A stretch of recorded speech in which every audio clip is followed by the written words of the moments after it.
لا حول ولا قوة إلا بالله العلي العظيم. أعوذ بالله من الشيطان الرجيم. بسم الله الرحمن الرحيم. الحمد لله الذي هدانا لهذا وما كنا لنهتدي لولا أن هدانا الله. لقد جاءت رسل ربنا بالحق والصلاة والسلام والتحية والإكرام على البشير النذير السراج المنير حبيب إله العالمين بالقاسم المصطفى محمد وعلى أهل بيته الطيبين الطاهرين المعصومين المظلومين الذين أذهب الله عنهم الرجس وطهرهم تطهيرا.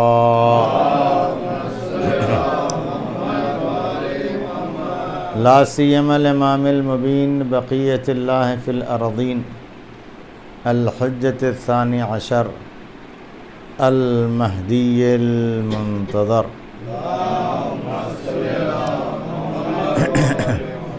ولعنة الله على أعدائهم أجمعين من يومنا هذا إلى قيام يوم الدين. رب اشرح لي صدري ويسر لي أمري واحلل عقدة من لساني يفقهوا قولي. أما بعد فقد قال سبحانه تبارك وتعالى في كتابه المجيد وفرقانه الحميد وقوله الحق. بسم الله الرحمن الرحيم.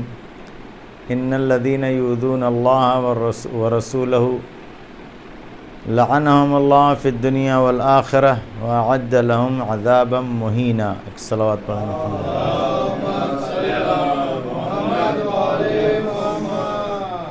عزیزان محترم،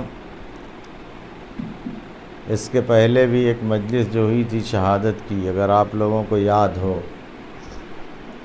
تو اسی آیت کو میں نے سرنامہ کلام قرار دیا تھا، جو سورہ احزاب کی آیت نمبر 57، سورہ احزاب یعنی سورہ نمبر 33 آیت نمبر 57 یاد رکھیے گا، کیونکہ اگر آپ صرف اس آیت کا حوالہ دے دیں گے نا تو انسان ذرا سا بھی اس کے پاس آزاد ذہن ہوگا تو دشمنان اہل بیت پر لعنت بھیجنے سے آپ کو نہیں روک سکتا. یہ اس لیے میں عرض کر رہا ہوں آپ کی خدمت میں کہ بہت مرتبہ ایسا ہوتا ہے کہ کچھ لوگ بہت اپنے آپ کو پیسفل ثابت کرنے کے لیے حق کو چھپانے کی کوشش کرتے ہیں. پیس کے نام پر کہتے ہیں ایسی باتیں مت کرو، کسی کو لعنت پڑھنے سے کیا فائدہ، آپ لعنت کیوں بھیجتے ہیں؟ اتنا ہی پیس ہے تو جو بھیج رہا بھیجنے دو نا بھائی. آپ یہی پیس فل افراد جو صلح و آشتی و سکون کی باتیں کرتے ہیں، یہی لوگ کتنے لوگوں کو صرف اس بنیاد پر قتل کرنا جائز سمجھتے ہیں کہ چونکہ یہ ان کے والوں کو لعنت پڑ رہی ہے. کسی کو اپنا اس میں میٹر رکھنا نہیں چاہیے. تو قرآن کی آیت ہے نا بھائی، کون سی؟ سورہ احزاب آیت نمبر 57 کہ جو لوگ اللہ اور رسول کو اذیت دیتے ہیں اللہ دنیا و آخرت میں ان کے اوپر لعنت کرتا ہے. اب اللہ سے زیادہ پیسفل اگر آپ بن گئے ہیں، لعنت کن کے اوپر ہے؟ اللہ کی. ہم بھی تو وہی کہہ رہے ہیں نا، دشمنان اہل بیت پر اللہ کی لعنت. ٹینشن کس بات کا؟ قرآن بھی یہی کہہ رہا ہے نا کہ جو لوگ اللہ اور رسول کو اذیت دیتے ہیں اللہ کی لعنت ہے ان کے اوپر، دنیا میں بھی اور آخرت میں بھی. اور ان کے لیے تو اللہ نے دردناک عذاب مہیا کر رکھا ہے، لیکن نہیں معلوم کیوں جب مسئلہ آتا ہے تو اب اس میں دو طرح کے لوگ مل جائیں گے آپ کو، دو گروپ ہو گئے۔ ایک ذات ہے جس کو ایک گروپ کہتا ہے کہ ان کے اوپر لعنت بھیجنا چاہیے، ایک گروپ کہتا نہیں ان کے لیے دعا کرنی چاہیے۔ تو دو نظریے ہو گئے نا، ایک شخصیت ہے، ایک ذات ہے مثلا جس کے بارے میں دو طرح کے جو ہے نظریات ہیں۔ ایک نظریہ یہ ہے کہ ان کو لعنت بھیجنا چاہیے، ایک نظریہ یہ ہے کہ ان کے لیے دعا کرنا چاہیے۔ اس سے انکار نہیں کر سکتے کہ برے ہیں، اس کی بھی دلیلیں ہیں، کتابوں میں موجود ہیں طرفین کی۔ اس سے انکار نہیں کر سکتے کہ انہوں نے اہل بیت کو اذیت دی ہے، اس سے نہیں انکار کر سکتے کہ یہ علی سے لڑے ہیں آ کر کے، انہوں نے امام وقت اور ان کی زبان میں کہیں خلیفہ وقت سے آ کر کے جنگ کی ہے، اس سے انکار نہیں کر سکتے، تو تاریخی واقعہ ہے نا۔ لیکن اب مسلمانوں میں دو گروہ ہو گیا، ایک کہتا ہے کہ کیا ان کا کام ہے، کر دیا، غلط کیا، ان کے لیے دعا کیجئے۔ ایک کہتا ہے نہیں، اہل بیت کو اذیت دینا اللہ کی اذیت ہے، اللہ اور رسول کو اذیت دینا ہے، اور جو بھی اللہ اور رسول کو اذیت دے گا اس کے اوپر اللہ کی لعنت ہے، دنیا میں بھی آخرت میں بھی۔ اب دو حصوں میں بٹ گئے لوگ، اب کس کی کیا غرض ہے وہ دونوں جانے۔ ایک کا کہنا یہ کہ نہیں ان کے لیے دعا کرو، ایک کا کہنا ہے کہ نہیں قرآن کی آیت کے مطابق ان کے اوپر لعنت کرو۔ ایک اپنے دعوے کے لیے قرآن کی آیت پیش کر رہا، دوسرا خالی جو ہے وہ اپنا سکون اور پیس اور اس سب کا حوالہ دے کر کے کائے کو جھگڑے میں پڑنا، اور جو ان کا کام تھا وہ کیے، وہ جانے، اللہ جانے، ان کے لیے ہم کو دعا کرنا چاہیے۔ یہ دونوں میں سے ایک دعا کر رہا ہے اور ایک قرآن کی آیت کے سائے میں لعنت کر رہا۔ اب ان دونوں کو جب آمنا سامنا ہوتا ہے، آپ غور فرمائیں، تو جو دعا کر رہا ہے اس سے لعنت کرنے والے کو بے چینی نہیں ہو رہی ہے، لیکن جو لعنت کر رہا ہے اس کی لعنت سے دعا کرنے والے کو بے چینی ہو رہی ہے۔ میں کہاں لے آیا آپ کو ہیں؟ یہ دو گروپ ہیں، دو آدمی سمجھ لیجئے، ایک اس نظریے کا حامل ہے کہ نہیں ان کے لیے دعا کرو، ایک اس نظریے کا حامل ہے کہ نہیں جب اللہ اور رسول کو اذیت دیا ہے، اہل بیت علیہ السلام کو اذیت دینا اللہ اور رسول کو اذیت دینے کے برابر ہے، جب اللہ اور رسول کو اذیت دیا ہے تو ان کے اوپر اللہ کی لعنت۔ یہ دونوں آپس میں آمنے سامنے ہوئے، ایک نے دعا کرنا شروع کیا، ایک نے لعنت پڑھنا شروع کیا۔ دعا کرنے والے سے لعنت کرنے والے کو کوئی ٹینشن نہیں ہوا، لیکن لعنت کرنے والے سے دعا کرنے والے کو ٹینشن ہونے لگا۔ ارے آپ بتائیں یہ کنڈیشن میں کہ جہاں دعا کرنے والے کے سامنے لعنت کرنے والا مطمئن بیٹھا ہے جتنی دعا چاہو کر لو، اور لعنت کرنے والے کو دیکھ کر کے وہ دعا کرنے والا بگڑ جا رہا ہے، اس کو مارنے کو تیار ہے، یہ کس چیز کی دلیل ہے؟ یہ اس بات کی دلیل ہے کہ دعا کرنے والا بھی جانتا ہے کہ ہماری دعا کا کوئی فرق نہیں ہے، لعنت کا اثر ہے،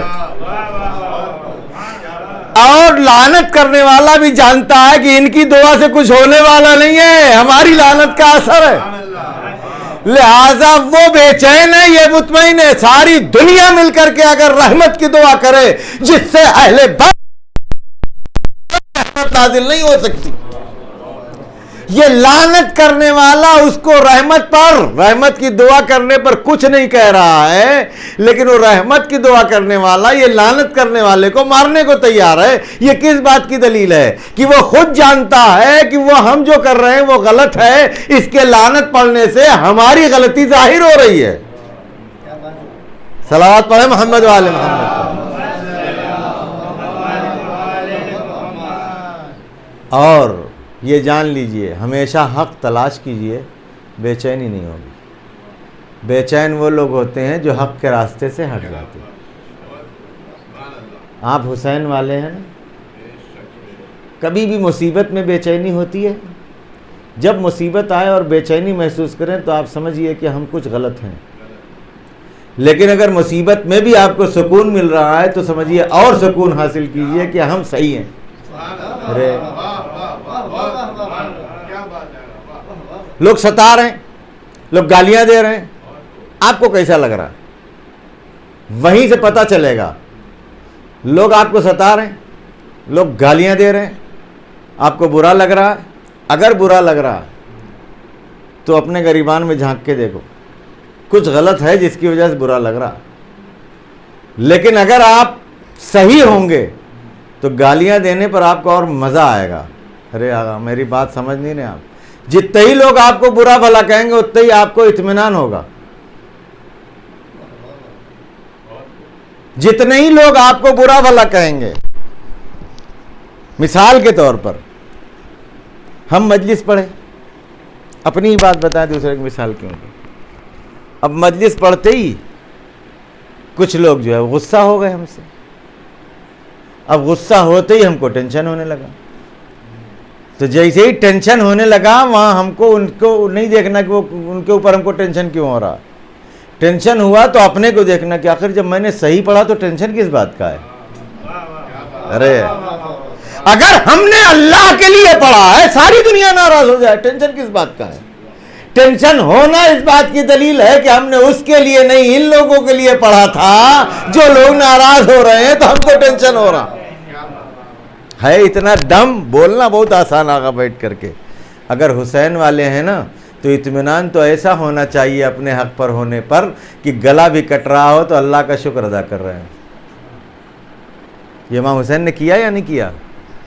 وہ کون سی طاقت تھی جس بنیاد پر اتنے مصائب کے باوجود بھی آواز آ رہی گلا کٹتے وقت الہی رضم بے رضاک، میرے معبود میں تیری مرضی سے راضی ہوں.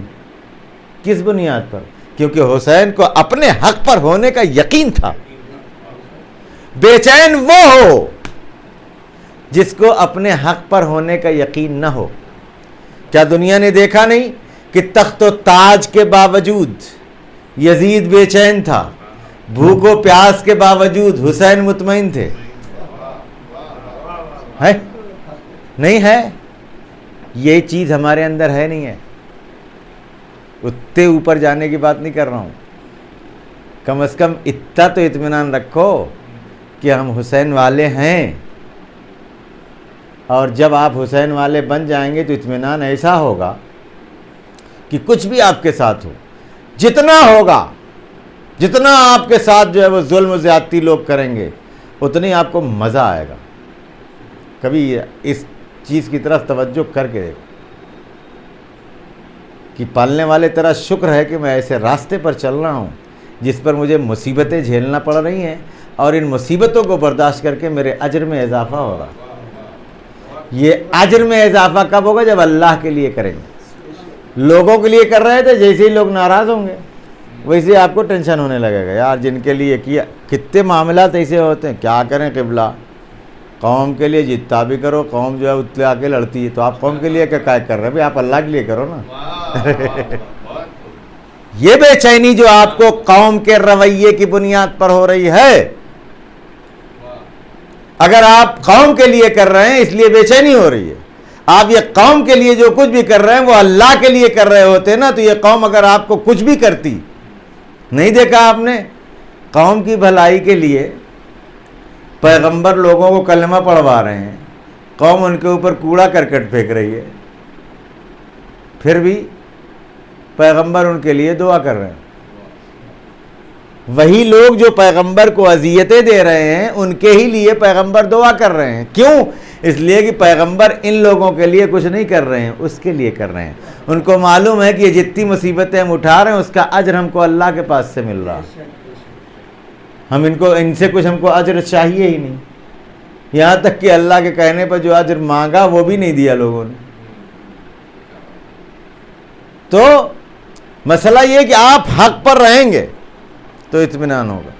لعنت پڑھنے والا حق پر ہے اسی لیے مطمئن ہے. رضی اللہ کی دعا کرنے والا جانتا ہے باطل ہے اسی لیے لعنت سے اس کو ڈر لگتا. ڈر لگتا ہے تبھی تو اس طرح کی کام کرتا ہے کہ جس کو پھر وہ جو ہے وہ کہیں سے اس کی توجیہ نہیں کر سکتا۔ لہٰذا اگر ہم کو اپنے عمل پر اطمینان ہے تو پھر دنیا کے مصائب سے ڈرنے کی ضرورت نہیں ہے، یہ دنیا گزر جانے والی ہے۔ اسی لیے آپ جب در اہل بیت پر آئیں گے، ہمارے ہاں تھوڑی سی مصیبت پڑتی ہے ذہن کام کرنا بند ہو جاتا ہے، بولنے کو کچھ بول دیتے ہیں کچھ ہے، کہنے کو کچھ کہہ دیتے ہیں کچھ، لیکن اہل بیت علیہ السلام کے ہاں آپ دیکھیے جتنی مصیبت پڑتی ہے اتنی اور واضح طور پر حق کو بیان کرتے ہیں۔ جتنی مصیبت بڑھتی جاتی، کیوں؟ اس لیے کہ ان کو دنیا سے کچھ لینا دینا نہیں، ان کو اطمینان ہے کہ ہم کو اپنی ذمہ داری پوری کرنی، اور یہی وہ راز ہے کہ جس کی بنیاد پر آج 1400 سال کے بعد بھی، پوری طاقتیں خرچ کرنے کے بعد بھی، پوری دولتیں خرچ کرنے کے بعد بھی، پوری حکومتوں کی اپنی پوری طاقت لگا دینے کے باوجود بھی اہل بیت علیہ السلام سرفراز ہیں، سرخرو ہیں، سربلند ہیں، ان کا حق مانے کوئی یا نہ مانے، لیکن دنیا میں آج بھی واضح ہے۔ بس چند منٹ آپ کو بطور مثال پیش کر کے آپ کی زحمت تمام کر رہا ہوں۔ تاریخ سے آپ واقف ہیں، پیغمبر اکرم صلی اللہ علیہ وآلہ وسلم اس دنیا سے گئے، پیغمبر جب دین لے آئے لوگوں کو اللہ کا کلمہ پڑھوایا تو کچھ لوگ تو سمجھ بوجھ کے پڑھے، کچھ لوگ ایسے ہی جب دیکھا کہ جدھر سب جا رہے ہیں ادھر وہ بھی چلے گئے، کچھ لوگ تو سن 8 ہجری میں ایسی کنڈیشن میں آ گئے کہ اب نہیں پڑھے تو کیا کرے، گردن ہی چلی جاتی۔ فتح مکہ کے بعد یہ ابو سفیان وغیرہ اسی لائن میں ہیں، تاریخ گواہ ہے اس بات کی۔ 2 سال کے مسلمان ہیں پیغمبر کے بعد، سن 10 ہجری میں، سن 8 ہجری میں مکہ فتح ہوا، اور سن 11 ہجری سفر 28 سفر کو پیغمبر کی رحلت۔ 2 سال کے مسلمان ہیں یہ لوگ، ہم اور آپ 50 سال کے مسلمان ہیں، پیدا ہوئے تو کان میں اذان و اقامت آئی، یہ لوگ ابھی 2 سال ہوا ہے، فتح مکہ جب ہوئی ہے تو مسلمان ہوئے ہیں۔ کتنے بڑے مسلمان ہیں بھائی، یہ پوری زندگی جنہوں نے پیغمبر کو اذیت دی وہ بہت بڑا مسلمان ہے، یہ انصاف ہے، اور جس کی کمال ہے، اور جس نے آغوش سے لے کر کے جوانی تک پیغمبر کی حفاظت کی وہ کافر ہے۔ کیا کیا کیا کیا فلسفہ ہے، کیا منطق ہے ان لوگوں کی، کیا لاجک ہے۔ اب اس نظریے والے لوگ، انہوں نے دین کو کبھی اللہ تک پہنچنے کا ذریعہ نہیں سمجھا تھا۔ توجہ چاہتا ہوں، دین جو ہے وہ لیڈری اور حکومت کا ذریعہ سمجھا تھا۔ یہ 2 نظریے ہیں آقا، دین اللہ تک پہنچنے کا ذریعہ ہے یا دین لیڈری کرنے کے لیے آیا ہے، حکومت کرنے کے لیے آیا ہے۔ آج بھی اتنا سب ہونے کے باوجود بھی کبھی کبھی ہم اپنے درمیان بھی اس چیز کو محسوس کرتے ہیں، اور اس سے بہت بچنے کی ضرورت ہے۔ ہماری مجلس، ہمارا جلوس، ہماری مسجد، ہماری جماعت، ہماری نماز، ہمارا جمعہ ہوتا ہے نہیں ہوتا ہے، کس لیے کر رہے ہیں ہم؟ تاکہ ہم تھوڑا سا آگے رہیں، یہی نا؟ تو یہ اہل بیت کا نظریہ نہیں ہے، یہ ان لوگوں کا ہے۔ یہ دین جو آپ نے اپنی لیڈری کے لیے اپنایا ہے یہ ان لوگوں والا ہے۔ دین آپ کو اہل بیت تک اور اللہ اور رسول تک پہنچانے کے لیے۔ اب اگر ہماری لیڈری جاتی ہے تو جائے، آتی ہے آئے، ایسا بھی نہیں کہ لیڈری سے دشمنی ہے، لیکن دین کے بدلے لیڈری نہیں ہونی چاہیے۔ دین کی خاطر لیڈری کر سکتے ہیں آپ، نہیں سمجھے؟ دین بیچ کے لیڈری نہیں ہوگی، دین کی خدمت کے لیے لیڈری بھلے ہو سکتی ہے۔ ارے آقا ایسا نہیں ہے کہ آپ جا کر کے کونے میں بیٹھ جائیے، پہاڑ پہ چلے جائیے، ہم کسی مطلب ہی نہیں رکھیں گے، کبھی آگے ہی نہیں بڑھیں گے. آگے بڑھیں گے، لیڈری کریں گے، جتنا ہم سے ہو سکے گا ہم رہنمائی کریں گے، لیکن دین بیچ کے نہیں، دین کے لیے، دین کی خاطر. وہاں یہ نظریہ تھا کہ دین آیا ہی ہے ہماری لیڈری کے لیے، لہذا پیغمبر کے بعد سب سے پہلا جھگڑا یہی تھا کہ کون لیڈر بنے گا. ارے میٹنگ اسی پر ہو رہی ہے کہ لیڈر کون بنے گا. وہ کہہ رہے ہیں ہم زیادہ حقدار ہیں اس لیے کہ پیغمبر کے ساتھ آئے ہیں، مہاجرین نے ساتھ دیا. وہ کہہ رہے ہیں نہیں ہم لیڈر بنیں گے اس لیے کہ ہم نے پیغمبر کی مدد کی ہے، تم لوگوں نے تو بھگا دیا تھا. مہاجر اور انصار پھر آ کر کے بات ہوئی کہ نہیں ایک تمہارا بن جائے گا ایک ہمارا بن جائے. یہ سارے واقعہ پڑھیے آپ تو بتائیے دین کہاں ہے.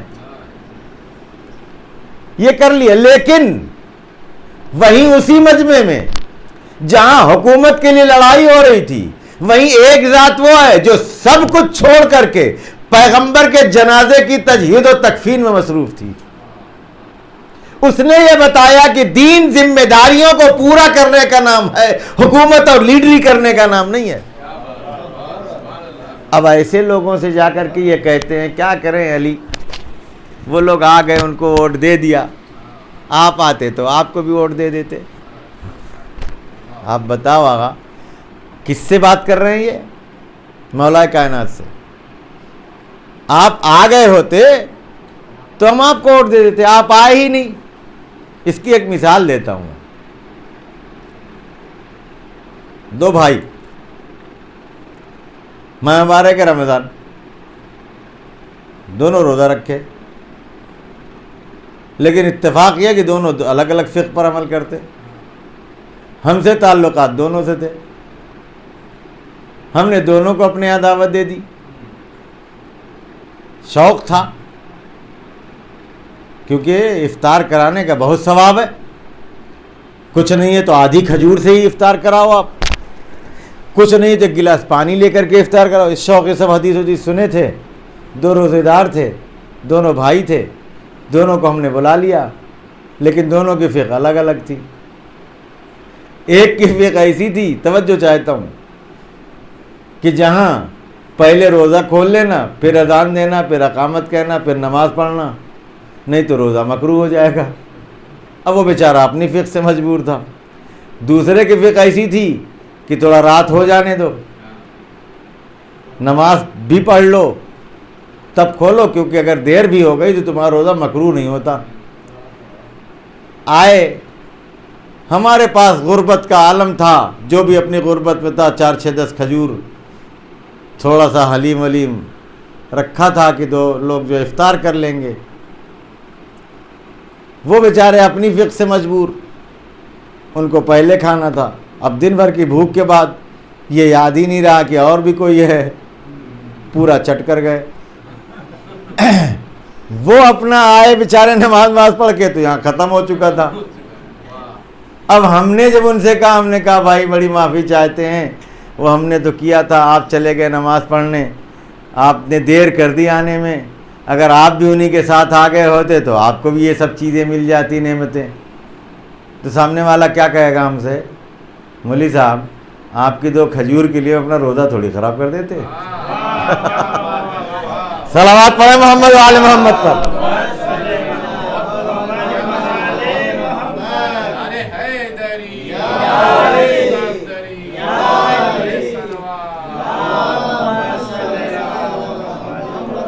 کیونکہ اس کی فقہ کے اعتبار سے تو اس ٹائم پر اگر وہ بیٹھ جاتا کھانے تو اس کا تو روزہ چلا جاتا ہے.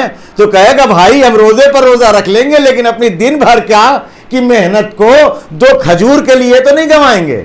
تو جب ہم اور آپ ایک دن کے روزے کو چھوٹی سی چیز کے لیے بھوکا رہنا پسند کرتے ہیں لیکن اپنا دین گنوانا پسند نہیں کرتے، تو کیا علی سے یہ توقع رکھتے ہیں کہ علی اس حکومت کے لیے جس کو علی جوتی کے برابر بھی نہیں سمجھتے ہیں، پیغمبر کے جنازے کو چھوڑ کے حکومت. صلوات پڑھ لے محمد و آل محمد پر. آپ بھی آ جاتے تو ہم آپ کو ووٹ دے دیتے. کیسے دے دیتے بھائی؟ علی یہ حکومت مولا کائنات جوتی ٹاک رہے ہیں. ابن عباس آئے کہ لیں مولا پھٹی ہوئی جوتی ٹاک رہے ہیں. کہ لگے ہاں کیا کریں پہننا ہے اس کو. اچھا ابن عباس یہ بتاؤ کہ تمہاری نگاہ میں اس جوتی کا کیا ویلو ہے؟ انہوں نے کہا کہ مولا میرے پاس ہوتی تو میں تو پھینک دیتا, میری نگاہ میں اس کا کوئی ویلو نہیں ہے. آپ اس کو ٹاک رہے ہیں, پہن رہے ہیں, یہ تو آپ. کہنے لگے ابن عباس یہ جو تمہاری حکومت ہے نا, اس کا ویلو میری نگاہ میں اس جوتی سے بھی کم ہے. اب آپ ایک طرف اس حکومت کی بات کر رہے ہیں جو علی کی نگاہ میں جوتی سے پھٹی ہوئی, جوتی سے بھی کم ویلو رکھتی ہے, دوسری طرف آپ کہہ رہے ہیں پیغمبر کا جنازہ چھوڑ کر کے علی اس حکومت کے لیے آ جاتے جو پیغمبر کے جنازے کے مقابل میں آپ اس چیز کو رکھ رہے ہیں جو علی کی نگاہ میں پھٹی ہوئی جوتی کے برابر بھی نہیں ہے. لوگوں نے لے لی حکومت. کیا علی کو معلوم نہیں ہے کہ اس حکومت لے لینے کے بعد ہوگا کیا؟ معلوم ہے, لیکن دین مقدم ہے. کیا کیا ہوا جب حکومت کچھ بھی کر سکتی ہے نا. آج بھی حکومت ہے, جس کے پاس بھی ہے تو حکومت کا ایک نشہ بھی ہوتا ہے. جن کے پاس ظرف کم ہے وہ حکومت پاتے ہی جو ہے وہ ایک دم آپے سے باہر ہو جاتے ہیں. یہاں تک نشہ ہوتا ہے کبھی کبھی تو یہ انسان حکومت پانے کے بعد انا ربکم الاعلی کہلانے لگتا ہے کہ میں ہی تمہارا پروردگار ہوں. فرعون کو دیکھ لیجیے آپ, اس کا ایک عجیب نشہ ہوتا. تو جب طاقت آ گئی تو علی پر ظلم کرنا شروع کیا, گھر پر حملہ بول دیا, بیعت مانگنے آ گئے, گلے میں رسی کے پھندا ڈال دیا, دروازہ جلا دیا, گرا دیا. کتنے مظالم آپ تصور کر سکتے, سنے نا بھی آپ نے ایام فاطمہ میں تمام مجالس. ایک سب مصائب پر ان کو صبر نہیں آیا. ایک باغ تھا جس کو آپ نے سنا ہوگا باغ فدق, جاگیر تھی ایک جو پیغمبر کو خود سے ملی تھی, اور اس کی وہ پیغمبر کی ملکیت تھی جو پیغمبر نے اپنی زندگی میں شہزادی کو دے دیا تھا.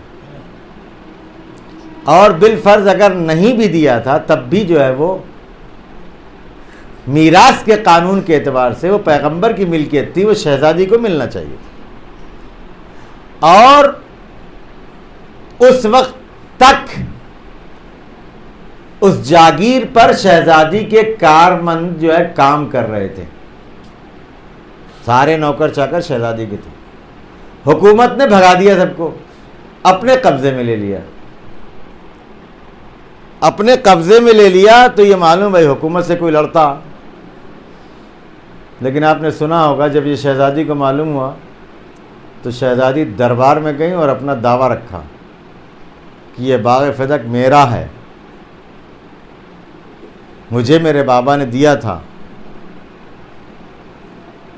اور اگر اس کو بھی نہیں مانتے تو میرے بابا کی ملکیت تھی تو میں اس کی وارث ہوں. حکومت انکار کر رہی. اب وہاں دربار میں اس ستم دیدہ بی بی نے, میں نے عرض کیا نا آپ کو, جب حق پر ہوتے ہیں تو کوئی بھی مصیبت آپ کو حق بیان کرنے سے نہیں روک سکتی. ہم اور آپ ہوتے ہیں تھوڑی سی مصیبت میں عقل کام کرنا بند ہو جاتی ہے, لیکن آپ مصیبت کا اندازہ لگائیں, اس کے بعد کیا ہو رہا ہے. دین کے نام پر حکومت چلائی جا رہی ہے. شہزادی گئی دربار میں اور وہاں ایک طویل و عریض خطبہ دیا, حاکم کو بھی مخاطب کیا, دربار میں جو مہاجرین بیٹھے ہوئے تھے ان سے بھی خطاب کیا, جو انصار بیٹھے تھے ان سے بھی خطاب کیا, اور پھر دین میں جو چیزیں ہیں ان کا فلسفہ بیان کیا. جس دین کو یہ لوگ یہ حکومت کا ذریعہ سمجھ کے بیٹھے تھے نا تخت خلافت پر, شہزادی نے دربار میں جا کے دین کی ایک ایک چیز کی وضاحت کی ہے. صرف باغ فدق ہی نہیں, ایک صلوات پڑھیں محمد وعلی محمد. بس چند جملے, زیادہ وقت نہیں لوں گا, وقت ہو گیا ہے آپ کا. آپ کو میں سنائے دیتا ہوں شہزادی کے خطبے کے. ایک صلوات پڑھیں محمد وعلی محمد.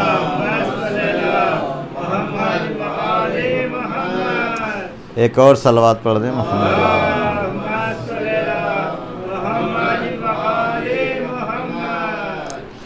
آپ نے تمام دین کی چیزوں کا جو ہے احکام کا، ایمان کا، عقیدے کا، سب کا فلسفہ بیان کیا۔ کیوں ایسا ہوا؟ یہ سب چیز کو کیا، میرا جملہ یاد رکھیے گا کہ یہ لوگ دین کو سمجھ رہے تھے حکومت کا ذریعہ۔ آپ خطبہ پڑھیے، کبھی موقع مل جائے ڈھونڈ لیجیے، آج کل جو 50-50 ہزار کا موبائل لے کے گھومتے نا، اس میں سب چیز دیکھنے کے ساتھ یہ بھی سرچ کیجئے، ہر زبان میں ٹرانسلیشن میں مل جائے گا۔ آج آپ یہ نہیں کہہ سکتے کہ کہاں سے دیکھیں کہاں سے پڑھیں، تیلگو، انگریزی، کچھ نہیں تو گوگل ہی کر کے دے دے گا آپ کو ترجمہ۔ کرے گا نہیں کرے گا؟ تھوڑی سی محنت کرو، دیکھو۔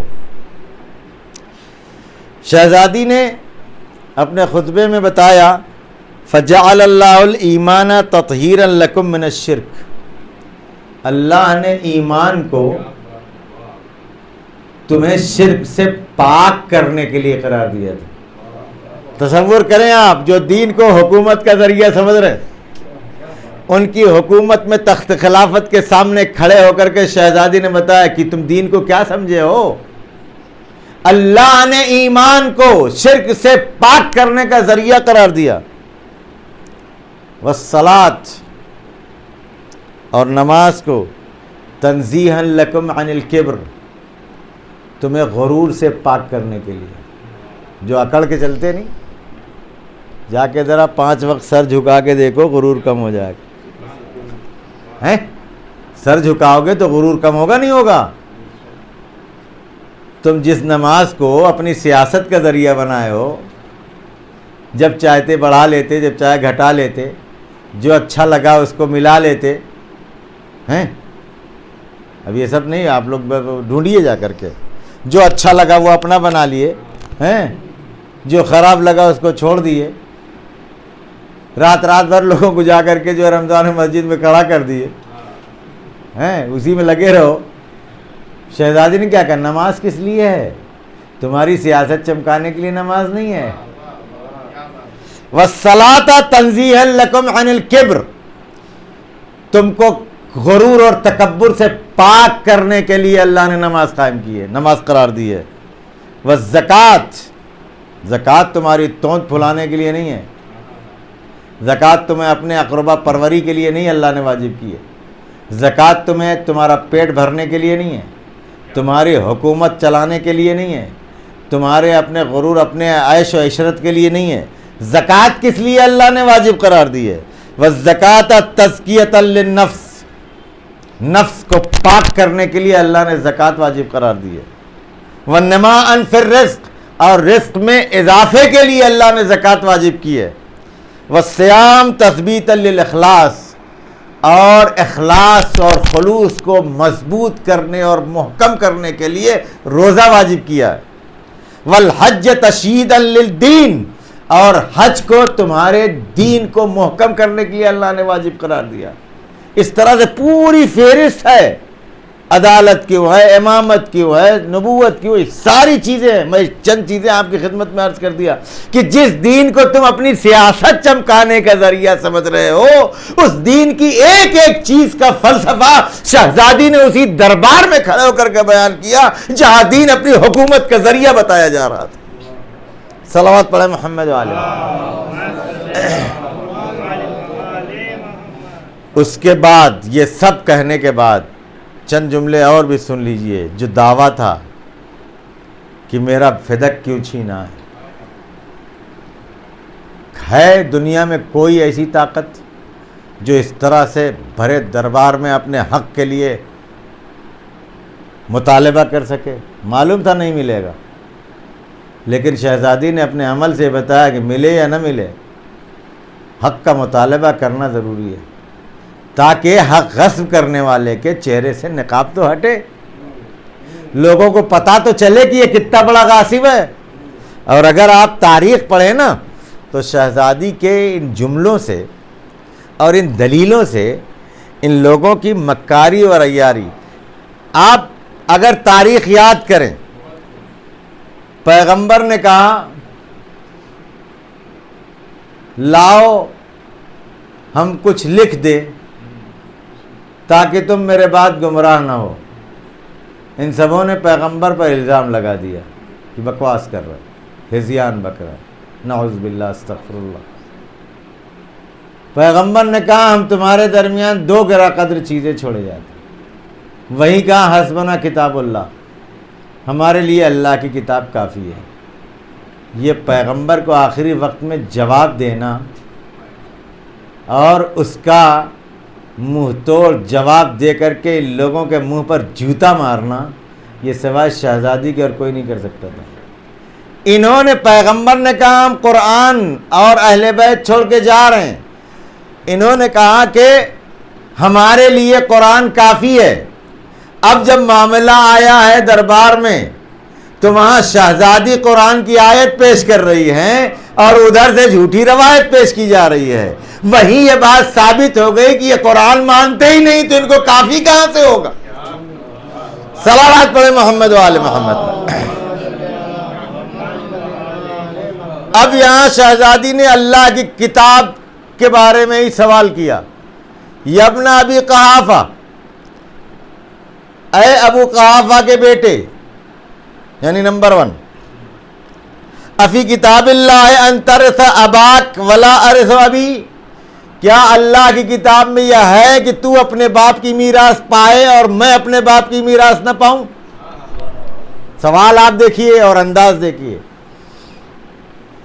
اے ابو قحافہ کے بیٹے، تو ابو قحافہ کی میراث پائے اور میں محمد کی میراث نہ پاؤں؟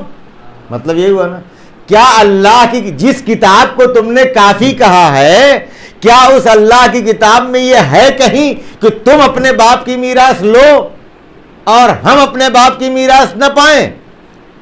اور یہ اگر تم مانتے ہو تو یہ بہت بڑا افتراء ہے۔ قرآن کی آیت فوراً پیش کی شہزادی نے، لقد جئت شیئا فریا، سورہ مریم، سورہ نمبر 19 آیت نمبر 27۔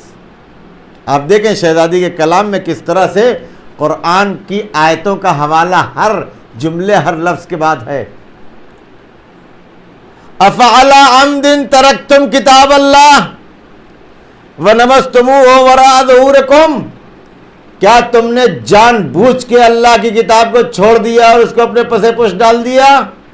سوال، مطلب تم خلاف کتاب کر رہے ہو، خلاف قرآن جا رہے ہو۔ اب یہ بولو تم سمجھ نہیں رہے ہو یا جان بوجھ کے کیا ہے؟ یہ سوال کوئی کر سکتا ہے شہزادی کے علاوہ؟ کیوں؟ اب یہ کیسے نہیں جانتے یا جان بوجھ کے کر رہے ہو؟ تو شہزادی نے آگے آیت پڑھی، کون سی آیت؟ سورہ نمل، سورہ نمبر 37 آیت نمبر 16۔ وَوَّرِثْ اِذْ یقول، کیونکہ قرآن تو یہ کہہ رہا ہے کہ وَوَّرِثَ سلیمان و داؤد، سلیمان بھی نبی، داؤد بھی نبی۔ جناب سلیمان تو وارث بنے جناب داؤد کے، یہ تو کتاب خدا کہہ رہی ہے اور تم کہہ رہے ہو کہ پیغمبر کی حدیث ہم نے سنی ہے۔ تو وہ تو چھوڑو، قرآن کو کیوں چھوڑا؟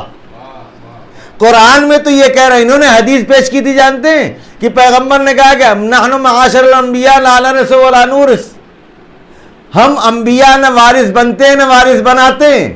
یہ انہوں نے اپنی طرف سے گڑھ کے پیش کی تھی۔ شہزادی نے کہا رہے جان بوجھ کے قرآن چھوڑ رہے ہو، قرآن میں تو لکھا ہے کہ جناب سلیمان داؤد کے وارث بنے تھے، نبی وارث بنا نبی کا، یعنی وارث بنانے والا بھی نبی، وارث بننے والا بھی نبی۔ قرآن چھوڑ رہے ہو، جھوٹ بول رہے ہو، یہ جان بوجھ کے کر رہے ہو۔ یہ شہزادی نے سوال کیا۔ وقال فی مقتص من خبر یحیی بن زکریا علیہ السلام اذ قال رب ہب لی من لدنک ولیا یرثنی ویرث من آل یعقوب، سورہ مریم، سورہ نمبر 19 آیت نمبر 5 اور 6، کہ جس میں جناب زکریا کی، جناب یحییٰ کی دعا بیان کی گئی ہے کہ جناب یحییٰ نے دعا کی بارگاہ الہی میں کہ رب، قال رب ہب لی من لدنک ولیا، مجھے اپنے پاس سے ایک ایسا ولی عطا کر جو یرثنی، جو میرا وارث بنے، ویرث آل یعقوب، اور آل یعقوب کا وارث بنے۔ یہ تین آیتیں قرآن کی وہیں کھڑے اپنے خطبے میں شہزادی نے پیش کی، ان کی اس جھوٹی حدیث کے مقابل میں کہ نبی وارث بنتا نہیں، نبی وارث بناتا نہیں۔ شہزادی نے قرآن سے بتا دیا کہ نبی وارث بنا بھی، نبی وارث بنایا بھی، نبی نے اپنے وارث کے لیے ایک نبی کے لیے دعا بھی کی۔ تو یہ قرآن میں ہونے کے باوجود تم کیوں بھول رہے ہو، کیوں چھوڑ رہے ہو؟ جان بوجھ کے تم چھوڑ رہے ہو؟ یہ سوال حاکم وقت سے سوائے شہزادی کونین کے اور کوئی نہیں کر سکتا تھا۔ اب یہ جب چیز تاریخ میں آ گئی نا، تو اب یہ کسی بھی انصاف پسند کے سامنے رکھ دو۔ آگا پیغمبر کی جگہ بیٹھ کر کے لوگوں نے پیغمبر کی آل کے ساتھ یہ کیا۔ وقت نہیں ہے، اور مجلس میں یہ سب چیزیں تفصیل سے بیان کریں گے تو آپ کو اور بھی نیند آنے لگے گی 11 بجے رات کو۔ مگر خلاصہ یہ کہہ رہا ہوں کہ بڑے بڑے لوگوں نے کتابوں میں لکھا ہے کہ ان کا تذکرہ مت کرو، اس کو چھپا لے جاؤ، اس کو مت بیان کرو، ضرورت نہیں ہے، اس سے نقصان ہوتا ہے۔ کیا نقصان ہوتا ہے؟ بڑوں کی عزت جاتی ہے۔ بڑوں نے ایسا کیا کیوں؟ ہیں؟ بڑوں نے ایسی حرکتیں کی کیوں؟ اس پر سوال نہیں کرتے۔ عزت جاتی ہے، کم از کم لوگوں کو بیان کرو تاکہ آنے والی نسلیں ایسی حرکتیں نہ کریں۔ صلوات پڑھے محمد و آل محمد پر۔ مگر نہیں، ایک کتابیں بھری پڑی آگا۔ اسی وجہ سے تو ایسے تھوڑی نکل کے آ جاتے 1400 سال کے بعد جو یزید کو رضی اللہ کہنے لگتے ہیں۔ آگا بہت اونچی بات کہی ہے۔ یہ آج کے مولوی کی غلطی تھوڑی ہے، یہ اوپر سے یہ غلطیاں چلی آ رہی ہیں پشت در پشت، نیا کچھ نہیں پیدا ہوا ہے۔ چونکہ ان کے بڑوں نے یہ سکھایا ہے کہ ان کے عیب کو چھپا لو، ان کے لیے دعا کرو۔ ہمارے بزرگوں نے کہا ان کے لیے لعنت کرو۔ چلو بھائی سب اپنے اپنے بزرگوں کی بات پر عمل کریں۔ صلوات پڑھ دیں محمد و آل محمد پر۔ مگر ہم جب اپنے بزرگوں کی بات پر عمل کرتے ہیں تب آپ کو مرچی لگ جاتی ہے۔ آپ اپنے بزرگوں کی بات پر عمل کرتے ہیں تب ہم کو تو نہیں خراب لگتا، کیونکہ ہم تو مطمئن ہیں کہ تم بھی گئے، تمہارے بزرگ بھی گئے، ہم کو کوئی ٹینشن نہیں ہے۔ لیکن آپ کو ٹینشن ہو جاتا ہے کہ ہماری لعنت سے تم بھی جاؤ گے جہنم میں، تمہارے بزرگوں کے اوپر اور عذاب ہوگا۔ اور نہیں ہوگا۔ پیغمبر نے کہا تھا فاطمہ تو بضعۃ منی، فاطمہ میرا ٹکڑا ہے، من آذاہا فقط آذانی، جس نے فاطمہ کو اذیت دی اس نے مجھے اذیت دی۔ تو پیغمبر کو اذیت دے کر کے جنت کے خواہش میں، اور اذیت بھی کیسی اذیت؟ خود شہزادی کونین نے نوحہ پڑھا، بابا آپ کے بعد کتنے دن کی بات ہے آقا؟ کتنے دن کی بات ہے؟ 75 دن یا 95 دن؟ 3 مہینہ۔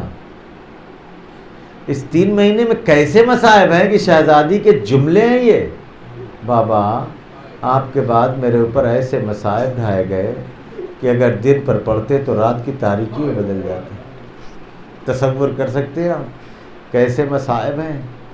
کبھی عزیزو آپ دنیا میں آج بھی دیکھیں، کیسا بھی ظالم ہو اگر کوئی مصیبت زدہ ہے تو اس کو اذیت نہیں دی جاتی۔ جس کا باپ ابھی اس سے جدا ہوا ہے وہ بھی کیسا باپ، کتنا چاہنے والا باپ، کہ اگر شہزادی کی آنکھ میں ایک قطرہ آنسو آ جائے، آپ نے وہ روایت سنی ہے نا کہ آخر وقت میں پیغمبر کا سر اقدس شہزادی کی آغوش میں، آنکھ بند ہے،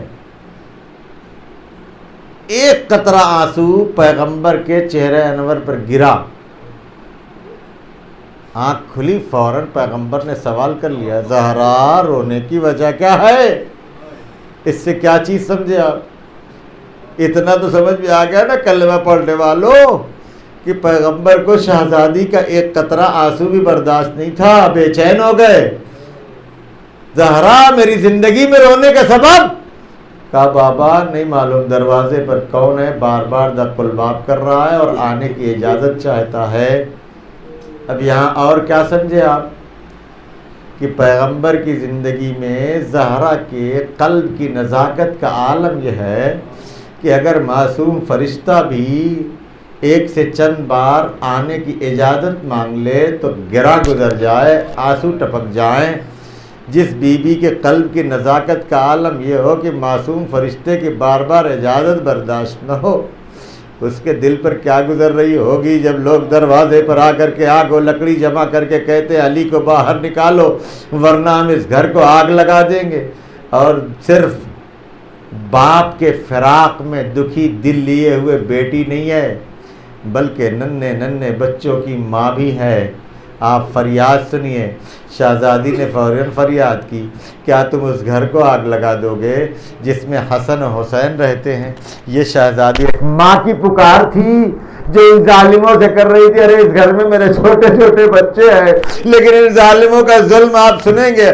اچھا تم اپنے چھوٹے چھوٹے بچوں کی فکر کر رہی ہو، ان ظالموں نے ایسا ظلم کیا کہ گھر میں تو جو بچے تھے ان کی فکر الگ ہے، جو شکم میں بچہ تھا اس کو بھی ان لوگوں نے قتل کر دیا۔ جلتا ہوا دروازہ شہزادی کے اوپر گرایا، در و دیوار کے درمیان بی بی آواز دیتی یا فضہ خذینی، فضہ مجھے سنو۔ عزیزان محترم، کیا مصیبت کا عالم ہے۔ باپ کا غم کم تھا، پسلیاں ٹوٹ گئیں، جناب محسن کی شہادت ہو گئی۔ عزیزان محترم، اس کے باوجود جیسے ہی آنکھ کھلی پہلا سوال، فضہ علی کہاں ہے؟ جناب فضہ نے کہا بی بی علی کے گلے میں ظالم رسی کا پھندا ڈال کے مسجد لے کے گئے۔ جیسے یہ سنا بے چین ہو گئی، فوراً سر پر چادر ڈالی، مسجد میں آئی۔ مسجد میں آ کر کے جو منظر دیکھا آپ تصور کر سکتے ہیں تو کیجئے۔ وہ بی بی جس کی کنیز کے ہاتھ میں اثر تھا کہ اگر سنگریزے لے لے تو کلمہ پڑھنے لگے، جس کی دعا میں یہ اثر تھا کہ اگر بارگاہ الہی میں دست دعا بلند کر لے تو جنت سے کھانا آ جائے، وہ بی بی یہ سارے مصائب برداشت کرنے کے باوجود بھی اعجاز سے کام نہیں لیا، بد دعا نہیں کی، لیکن مسجد کا جو منظر دیکھا، یہ صابرہ بی بی تڑپ پہ کہتی علی کو چھوڑ دو ورنہ میں اپنے سر کے بال کھول دوں گی۔ ابھی شہزادی کے دہنے اقدس سے یہ جب جملہ گزرا تھا، مسجد نبوی بلند ہونے لگی۔ یہ منظر دیکھ کے علی نے سلمان کو بلایا، سلمان جا کے روکو ورنہ قیامت آ جائے گی۔ ایک مرتبہ سلمان نے دست ادب جوڑ کر بی بی مولا نے منع کیا بد دعا نہ کیجیے گا ورنہ قیامت آ جائے گی۔ جیسے ہی مولا کا جملہ سنا، بی بی طرف کہتی سلمان تم دیکھ نہیں رہے ہو، یہ لوگ علی کو قتل کرنا چاہتے ہیں۔ میں کہوں گا بی بی یہ مدینہ ہے، مدینے میں آپ نے فریاد کی، لوگوں نے گھبرا کے علی کو چھوڑ دیا، آپ لیکن ہاں زینب ٹیلے سے کھڑی دیکھ رہی ہے، فریاد کر رہی ہوں میرے ساتھ، میرا بھائی ذبح ہو رہا ہے۔ زینب کی فریاد سننے والا کوئی نہیں۔ وَسَيَعْلَمُ الَّذِينَ ظَلَمُوا أَيَّ مُنقَلِبٍ يَنقَلِبُونَ۔ بار اللہ تجھے واسطہ ہے محمد و آل محمد علیہ السلام، ہمارے اس مختصر سے عمل کو قبول فرما۔ ہم میں جو بھی بیمار ان کو شفاء کامل عاجل عنایت فرما، جو مقروض ان کو قرض سے سبکدوش فرما، ہم سب کو حج و زیارات سے مشرف فرما، عتبات عالیات کی حفاظت فرما، دشمنان اہل بیت کو نیست و نابود فرما، دشمنان شہزادی کونین کے عذاب میں اضافہ فرما، ہمارے مرحومین کی مغفرت فرما، ان کے درجات بلند فرما، ہمارے امام کے ظہور میں تعجیل فرما، ہم سب کو آقا کے اعوان و انصار میں شمار فرما۔